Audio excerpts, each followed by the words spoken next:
In this video, we will discuss how to document an ejection or yellow card when it happens, where to access the Baseball Sask online report form, and how to properly complete this form.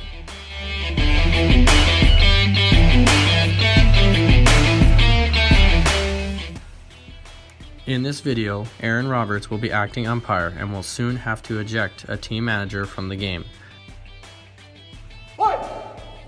After a team manager has come out of the dugout to initiate a discussion, the umpire calls time.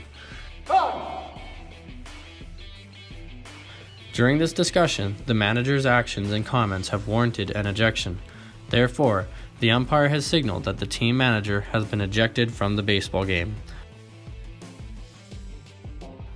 While the ejected manager makes his way out of the park, the umpire observes his behavior.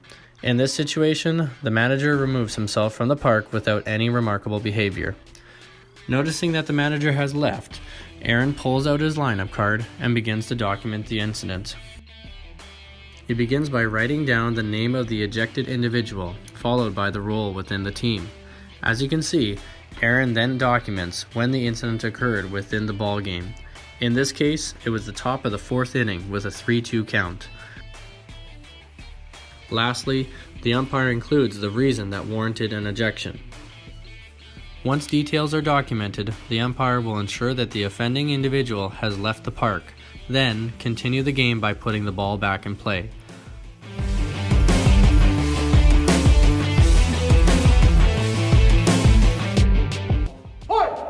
Following the game, use your cellular device or home computer to access the internet.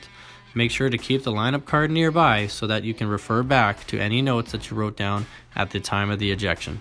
Once you have access to an electronic device with internet access, open up your browser. Click on the search bar and enter www.baseballsask.ca. Once there, click the menu in the top right and find your way to the Umpires tab, also named NOCP. Click this link. Here you will be given a list of other pages relevant for umpires. Scroll down and select Online Incident Reports. Once more, scroll down and click Umpire Ejection Report Online Form.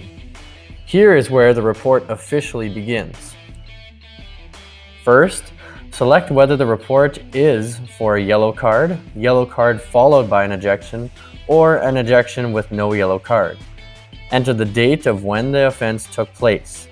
Enter home and visiting teams. Make sure that everything is spelled correctly. Continue to fill out the division and location of where the game took place.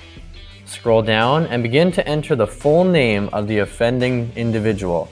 Full names are important in the case that there are more than one Barry or perhaps anyone with the same last name.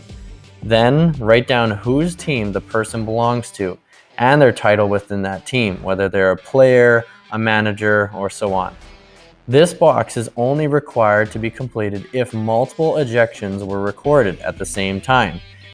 Next, determine whether the offense was unremarkable or subject to review.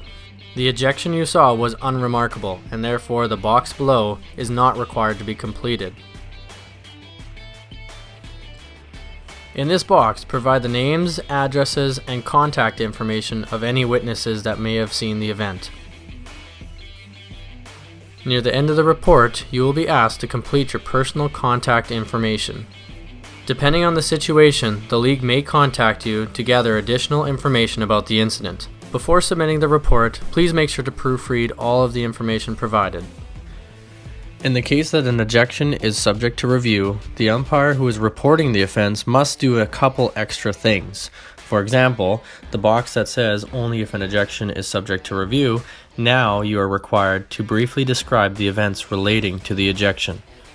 If an ejection is subject to review, it's important that you are descriptive and factual. Keep in mind that the individuals receiving this report were not at the diamond, and therefore, the more descriptive and more details provided, the easier it is to understand the situation. Start by describing the situation in which the incident occurred, what inning it was in, what was the count, what led to these events. When explaining the situation, it's important to write down the actions and the words that are said by each individual involved.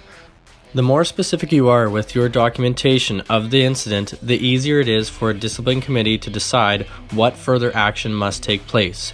For example, if someone has been belligerent or said something offensive, write down exactly what was said or done. Make sure to report any negative behavior that follows the ejection. This can include excessive verbal abuse or simply not leaving the diamond in a timely manner. In this report, you may notice that the individual made offensive comments directed towards the umpire. The umpire reporting this included in quotations the exact words that were said. Furthermore, the ejected person made a threat when leaving the diamond. It is extremely important to write this down. Because this report is subject to review, if at all possible, include additional witnesses that may assist. To summarize, remember the following points. First, document the details. It's important not to forget anything. Second, report it right away so that the league and the commissioner are well aware of what happened. Third, report it right. Keep in mind that the people receiving these reports were not at the game, so it's important to provide details, facts, and observations. Lastly, follow up if it's urgent. If you're confused, need assistance, or if the incident requires immediate attention, please contact your local zone director or someone who can point you in the right direction.